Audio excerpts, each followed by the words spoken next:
Hi, everybody. Tonight is such an exciting night. I can't wait. We have an incredibly amazing guest tonight. I am going live with Chanie from Busy in Brooklyn. That is right. Everybody come on over.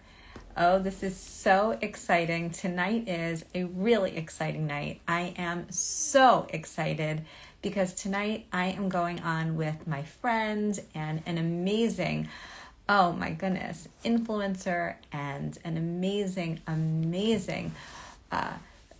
cook extraordinaire and author and mother and everything good. I cannot tell you how fortunate I am to call Chanie, Busy in Brooklyn, my friend, and also someone that I learn from, and also someone that I use her tips and her tools all the time. And tonight we are going to be talking and really coming to understand how we can fuel our soul and really have something that we can take together as we come together. We're not only the same in terms of being mothers, working mothers, and multitaskers, and really believing so much in how we can fuel the soul and feed ourselves. And both of us have actually come from really special experiences most recently, and we're going to share and hopefully talk a little bit about that. So I am waiting for Chanie, and in the meantime, really thank you so much everybody for giving those suggestions and ideas and comments, and hopefully tonight we are going to come together to discuss with Chanie what it's like to fuel the soul and to feed oneself and to be a mother, a working mother, and someone who has to also recharge and understand the value of recharging. And hopefully together we can understand how best to recharge, what to do in order to balance out all of what we have in terms of being mothers, or professionals and people in need of a break and in need of a recharge. And I am so excited. Yay. Okay, here we go. My dear. Yay.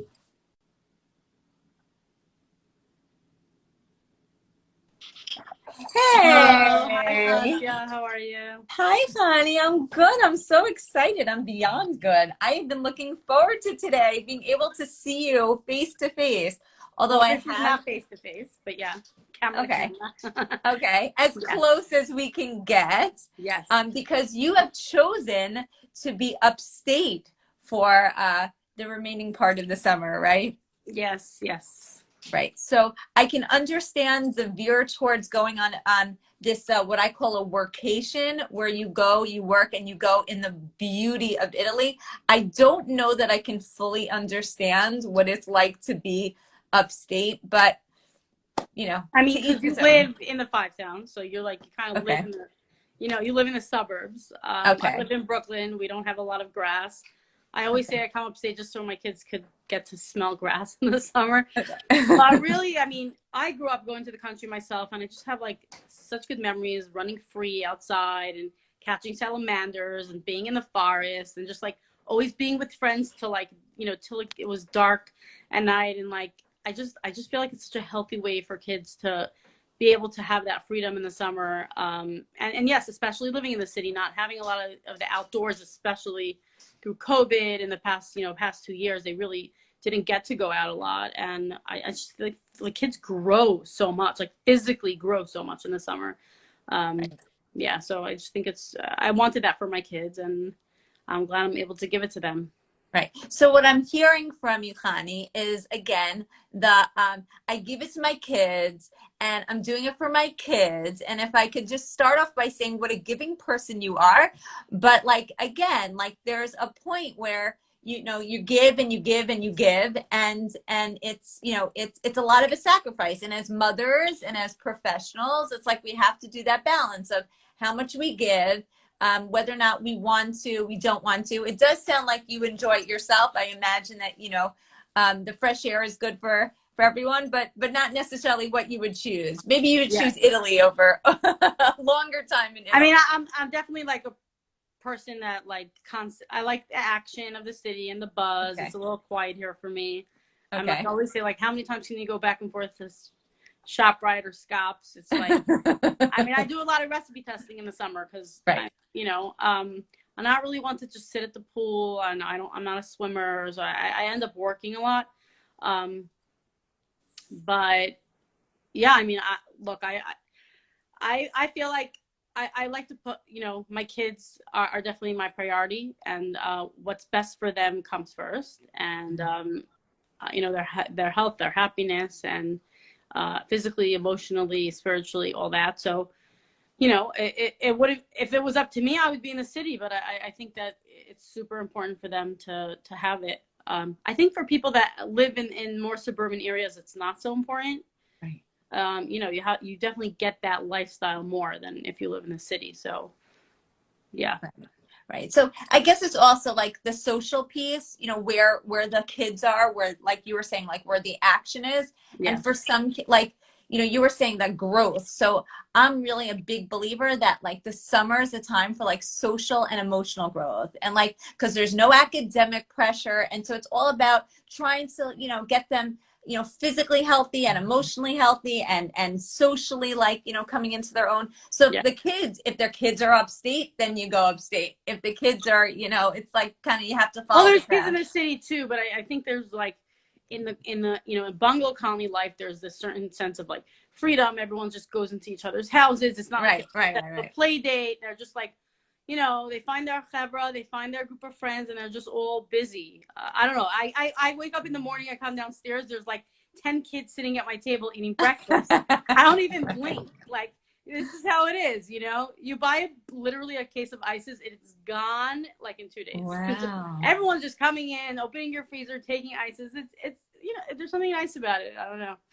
So It's funny because you're saying that, and then I had a couple of patients who were telling me, yeah, I woke up really early, and then I went into the bungalow of like my neighbor, and it was like 6:30, but it was okay. But and I ate breakfast with the family, and I was thinking, okay, note to self, I'm gonna have to teach this patient, like, you can't do that, like, what? And then I learned, like, no, that's the rule of people up there. Like, that's what everyone is doing. yeah, You kind of, set totally different rules. It's a really nice, interesting social meshing kind of thing. yeah, for sure. Okay. Yeah, But you went in with like having gone away and having mm-hmm. taken a different type of vacation, which we all lived vicariously through what you were doing. Yeah. So what was it a very easy decision to go and to be in Italy, or was it a harder one? Um, I think that I mean, I kind of learned. I travel for work. I was on book tour when my book came out like 2 years ago, and I do. With COVID, obviously, I've been doing a lot of Zoom stuff and not leaving as much. But my kids are kind of used to it. I have a live-in help, so that's important. I would never want my kids to feel like they're not being taken care of. So if I feel like one parent should always be with them. So like it's always arranged. If I'm not with my kids, then their father's with them. Like always, I think it's important to have a parent there. So yeah, so I had this extra time off, and I was just like, this was something I always wanted to do my whole life.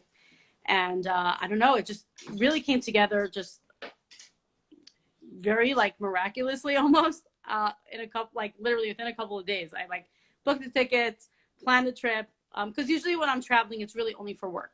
And, Right. and I'm never like, okay, which part of the world do I want to see now? Where should I go? But I've kind of always dreamed about going to Italy since I'm a teenager, and it was just like on my bucket list.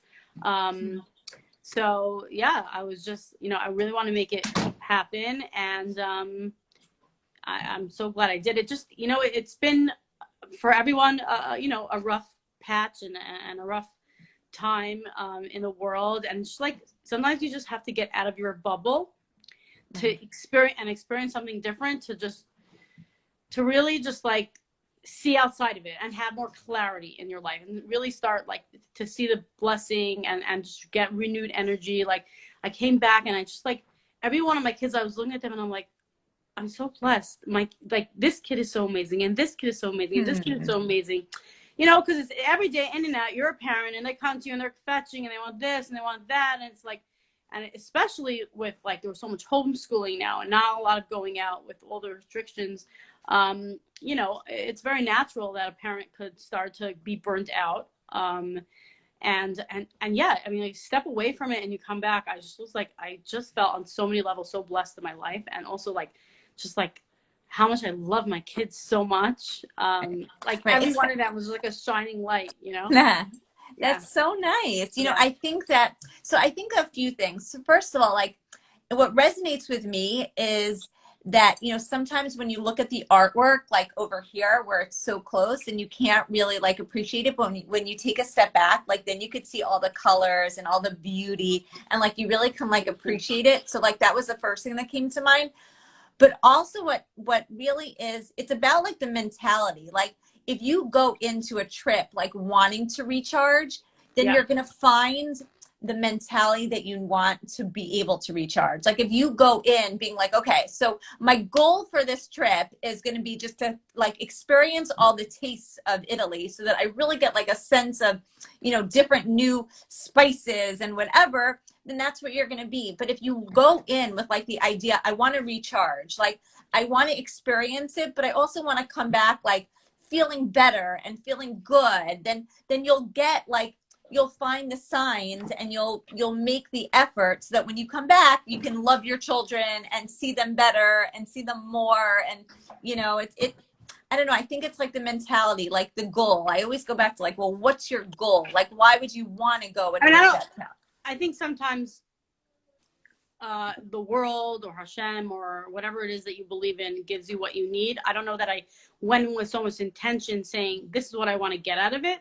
If anything, like it wasn't rejuvenating physically in the least because I barely slept for 7 days. I ran like till the wee hours of the morning because I was just like, I want to get in as much as possible. I'm not going to sleep. I want to just tour the city and see this and see that. So on a, you know, from that perspective, it definitely was. I mean, I think I came home and just like slept for hours. Right. I was exhausted, but on a soul level, on a spiritual level, I don't know, there were just like so many like little nuggets out in the world that I needed that, you know, feeding my soul type of thing, and obviously fed my body plenty, fresh pasta and all the other stuff as I made my way there. But yeah, I think that, you know, on a soul level, it wasn't even that I knew that I needed it, but like different places that I was and just standing there and just seeing like beautiful nature and like just so much like peace and quiet and the sounds of, you know, of nature around me and just so much beauty. It was like, and I wrote this in one of, I was partially joking, but not 100% joking. Like I wrote this on one of my posts where I put a really nice picture and I said, I wrote, for the girls in the back or whoever needs to hear this, there is a God and he is great. And I actually got some messages from people that said, you know what, I'm the girl in the back and I needed to hear that. And I was like, guess what? So am I. Like, right. We all go through, you know, hard times. And it was like, sometimes you're just like, you need that comfort. And you don't even know what you're searching for necessarily, but somehow because you need it, like it comes to you. And yeah, I just felt like a very strong connection to Hashem.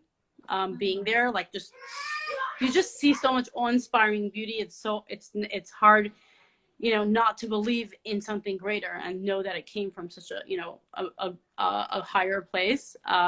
Which is so interesting because like it's Italy, like it's Rome, you know, like Rome, and you were in the 3 weeks and like what Rome could represent. I know, like, my mother's like, right? I hate Rome. There's so much, there's Flipa there, the Vatican is there. I would never want to go there. We're talking about it on Shabbos.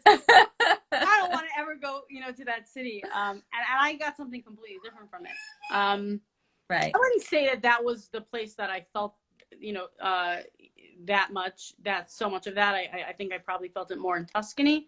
Okay. Just like getting up in the morning, I literally like heard the sounds of roosters crowing and like and cats meowing and dogs barking. Like, it was so quiet and it was so peaceful, and I never saw such beauty. I mean, it was just beautiful. It was just like, wow. And I really started, I was walking down the street and I just started to cry, like from my soul, like deep, from such a deep place, because I would just, I don't know, it was like so much that just came out, and it felt very healing for me. And, you know, I think that like that rejuvenating your soul on a soul level is so important, in being a parent.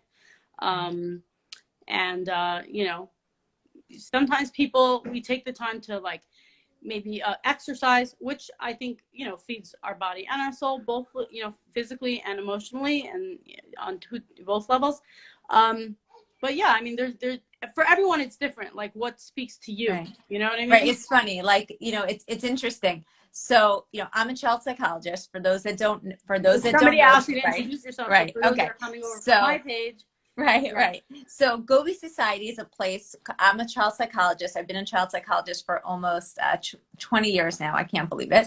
And really, Gobi Society is a place where we give tips and tools, like to refuel, to recharge for parents, for kids.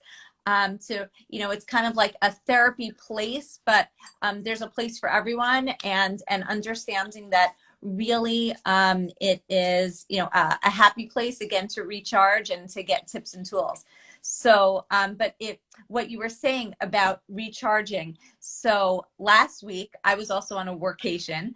I had gone for a couple of days to Florida, and what was interesting was I went to a spa, and at the spa, and this is what reminds me of what you just said.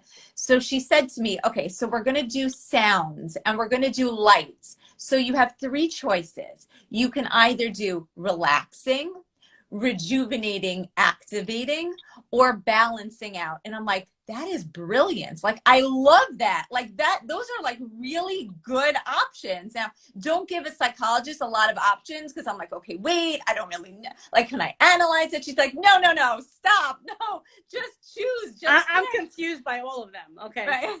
Like, just pick, wait a second. But like, yeah, there's some times where it's really just about like calming and like just needing to like just like really calm. And sometimes you need to activate, you need to like really get into it, and sometimes it's that balance. And I was like, that is terrific. Like, I really like that. Like, I think that is really helpful. And everybody goes into vacation or goes into an experience, but like then you had that moment, like when you were crying, and it was like, it just like it explodes. Like, you can't control it, you just, whatever is going to happen is going to happen. Yeah.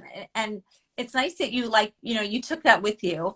Now, are you taking that with you also professionally? Like, did anything come to you in Italy that like that you're going to be including, you know, going forward? I mean, I think nothing specifically like specific. I mean, yeah, there were a couple of things, but I will say that something that really spoke to me from traveling there was an appreciation for respecting the food that grows from the earth, especially.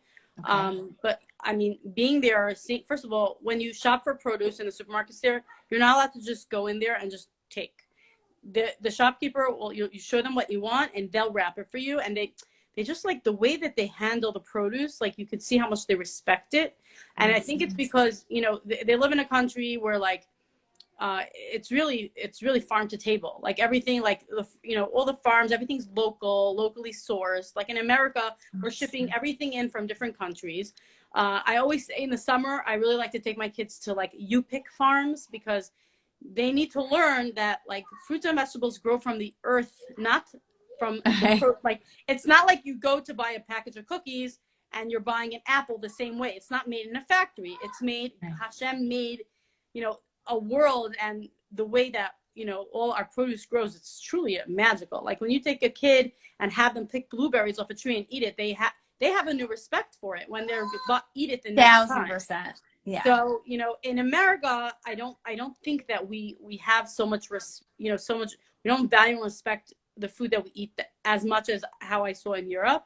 Also, when I went to Cantina Giuliano, which is a farm to table restaurant and winery in Tuscany, like, you know, the owner Ellie was wrapping figs for me to take with me for the next day, and he literally was like wrapping them like they were diamonds, like really just like you could see the respect, right? Because they grow it themselves. And so I brought that back with me. Like, first of all, I don't want to put like junk inside of my body. And obviously the produce doesn't taste like what it tastes like. I said, in America we source everything from so many different places, but yeah, try to go out of your way to buy locally. The food tastes so much better. And also have respect for food. We throw out so much, and we put so much junk in our food. And like, eating food that's more simple and less garbage in it and less processed ingredients is just, you're respecting your body. Your body's a temple. You're respecting the food also. So those are all things that I took from the experience there. But something that you were talking about before, and here, like just talking about feeding our souls, I think, for our children, for me, like I love to travel. So that's one of the ways that, like, if I really needed to need that like boost or rejuvenation or whatever it is, I love to go on trips and see different places. But also in terms of our children, like, I think it's important to see, like, what do your kids need, like at a core level that would make them happy, for themselves. Like, I have a daughter here who didn't want to go to camp. My oldest daughter, she doesn't like camp, but like she loves animals. So I researched different farms, and I found her a job in a farm, and she's taking care of the horses there. And she is just like, I mean, I can't even, like, it's amazing what it's doing for her. And to see her, she's in her element. She's in her element, and she really is like, and I went to pick her up from her job yesterday, and the owner said to me, her name is not Nechama, her name is Neshama. Your daughter is a soul. Oh. Every person that goes to the horses tells us the girl that works with the horses is amazing. And I know that, like, this is what she needs to do for herself, really, because it makes her feel like just so good about herself. And like, it's just so define things like what truly makes you happy for yourself, but also in each of your children. Like, one of my sons is like an amazing artist. So lately, over the summer on Instagram, I've been posting like, his art and asking people to like rate it, and he just feels like $1 million. Like, I don't need to post his art on my Instagram, but I want him to. He's so proud of it, and it makes him feel like a true artist. So like, just if your kids have something, like that you could cultivate, and just find something really truly that speaks to their soul, that you could, help them that brings out joy in them. I think is, besides for as a parent to do it, for each of to find it in your kids as well, instead of just going through the routine. Right, 100%, because then it's about you, right? So like, if it's all about you and like what you bring to the agenda, then it's very nice, but then you're really you're fueling yourself. You're making yourself feel good, right? Yeah. Like, oh, as a parent, I think I'm doing X, Y, and Z. But when you really look at what they want and connect with them, like what I say, like enter into their world, it makes a huge difference. And I think that it sometimes takes the time. It's not so easy to always find, like, it sounds like your kids have a more clear definition of what they like. Yeah. Sometimes kids don't really know. And that's a little bit of trial and error. And it's a lot of just like exploring and seeing where their eyes shine, where they start to like, where they want to do, where they're interested in finding. Right. You're very artistic. So it's no wonder that your kids have like an artistic flair and, something that you're interested, like it's a little bit more defined. Right. Well, not in all my kids, but yeah. Okay. I mean, those that, yeah. But, yeah. But it's also, it's like, it's nice that you're showing the appreciation of it, because that bumps up their expectation. But getting back to what you said before, it's also about being hands-on. Like we take for granted, like I work a lot with like picky eaters, right? And so one of the ways that you can kind of like help kids to become less picky, or like just to try new foods or to try different things, is to get them involved in the food preparation. Get whatever you want someone to do, you have to have them being proactive and being like actually own it and doing stuff with it. So if we get our kids to, get involved in food preparation, or we get them involved in anything, then or take them to a U-Pick farm and have them pick the vegetables themselves. There we go. Or even grow the vegetables. I do with a lot of my patients. Like when they come home from camp, they planted, fruits and whatever, not fruits, but more vegetables. Like we have a tomato patch and growing cucumbers and that sort of thing. And like then, and they water it and they take care of it and they plant it like that, even by itself, that's also very valuable, Yeah. to each his own. Yeah. And but like even just gaming with your kids, if your kids don't have like a major talent or something that they really are interested in, but they like to play games or they like to, then do that as opposed to reading with them if they don't like to read. You know what I mean? Like, or I saw that what you did with singing, like with the karaoke, which is so Carpool fun. karaoke, yeah. So cute, Yeah. really cute. But you My know what? kids, but I think in general, like music is so important. I don't know if my mother's still on. I know she commented here, but I grew up in a house where like my mother always had music playing in the house, like always. She had Hasidic music and like soulful music, and I feel like it really changes the whole tone of the house. Like if you have like music constantly playing, it lifts everyone's mood. Obviously, sad music can bring people down, but like have good music that really makes everyone in the house feel good, sets the tone in the house. So like we became a house that like everyone loves music so much, and like sometimes we'll just like break dance. Like we'll all just like a song will go on, and like you just want to move, and like we'll dance around the island in the kitchen. And like my daughter, who's 5 years old, her eyes will just glow, and she like just like spin me, and like it's just the most beautiful thing. So I think so we institute so cute. We instituted two things, and I've done this before. One is that so you're lucky if your whole family likes the same music, but it's empowering when that is not the case, especially when they're like teens and young kids, that every week like there's another person that's kind of like in charge of being able to be the DJ and choose the music. That's really fun. And the second is once a week on Sunday, like whatever not everybody eats dinner together, but like if there's one day a week that you do, then right before dinner, you have one song that everyone's got to kind of like get on their groove and dance to.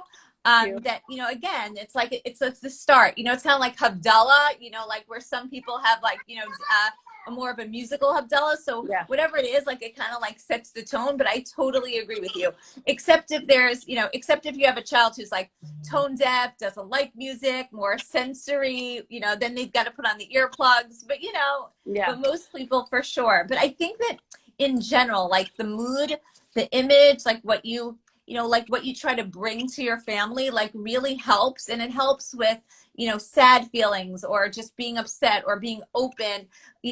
Once you have like a mom who's going to break dance with you, then that mom is going to be a lot more of the mom that you can go to be like, oh, this is bothering me, because you show that you are a human being, that you're with the group, that you're, in the trenches. And I think that goes a long way. And then being able to communicate and be like, okay, so that's the good part, but there are also parts that are not so good in my day. But like, I feel like you get me so much that I can be vulnerable and let you know how I feel and what's going on.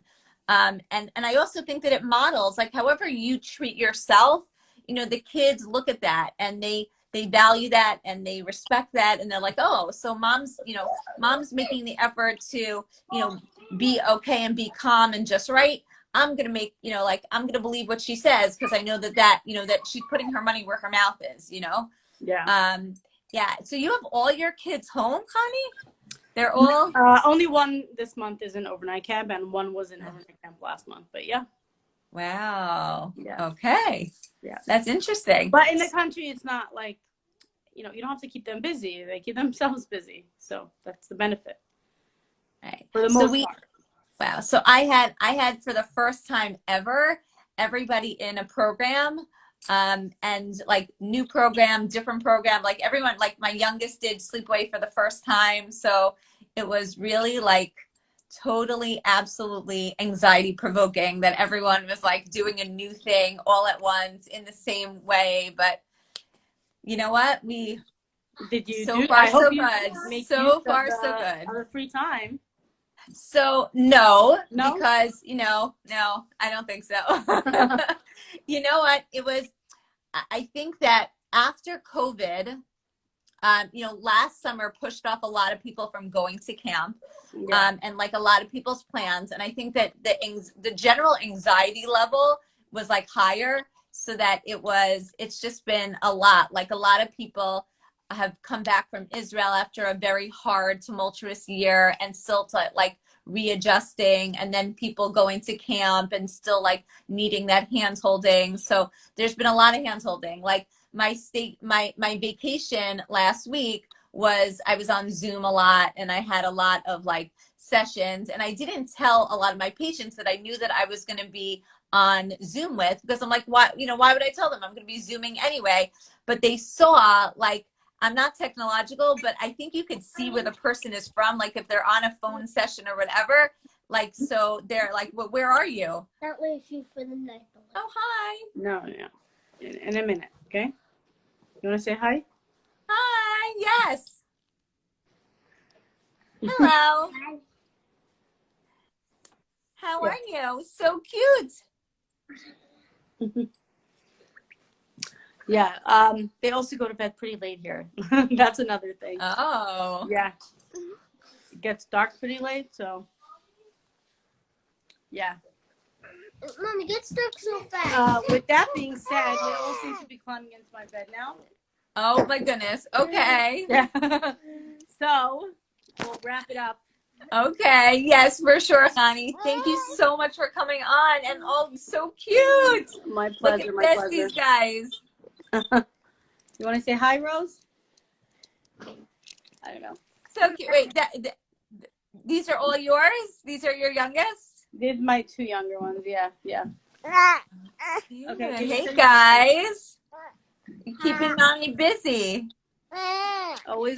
We got to live up to the busy in Brooklyn, name.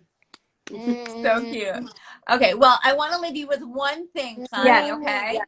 Okay, Yes. so in Gobi Society, very often what we do is we have is I create mnemonics that are very easy. Hey guys, so cute. Okay, I'm very busy in Brooklyn. It's true. Yes. so I wanted to create a mnemonic like what we were saying about like trying to refuel and recharge. Okay. Hey, you know what, Chanie? I want you to know. Did you ever play the upside down game with your kids? No. What is that? Okay, so this is a very cool game, and the game goes like this. You wear a separate like goggles that makes the whole world turn upside down. And What goggles are those?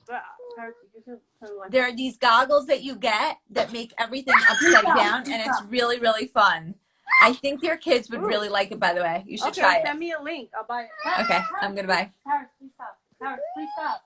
Ay. Okay. Okay. Yeah. Okay. So you know what, Chanie? I think to be continued. We'll do a mnemonic a different time. I feel bad. You have very important people. Yeah, he's just busy here with the lights. Okay. Okay, are you going to stop playing with that now? Okay, thank you. No, Rosie, So what did you want to say? Okay. Yeah. Not at all. Are you kidding? Okay, this is way more. These guys are more important. Okay. It's getting a little crazy. Okay, guys. Okay, I'm going to wish you a good night, everyone. Bye, guys. We'll do it again sometime. That was fun. Okay, bye, Chanie. Okay, bye. Bye, guys.